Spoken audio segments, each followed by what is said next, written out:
Lagi kayo pangutana ba? Kaya na kinigipangutana sa mga sa iyong mga followers, sa mga comment ba nga? Tinuod ba yun nga bayot ka? May buntag kalatong tanan. Welcome sa another na pod nga episode na to sa ato ang Chit Chat with Makoy Vlog.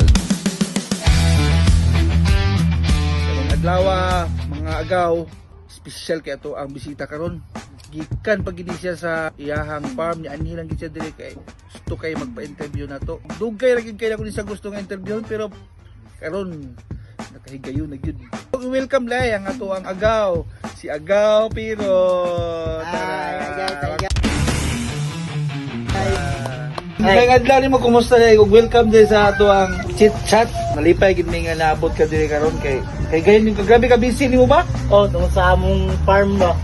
Ako naman yung sinanigyan sa kong tapagod kaya kung mga igsoon so lain nasod.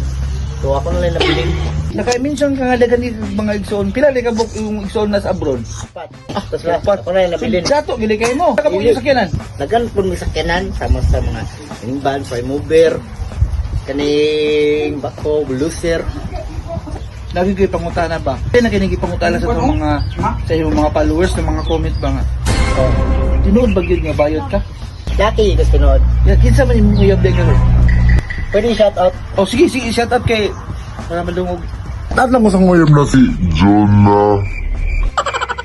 Jonathan.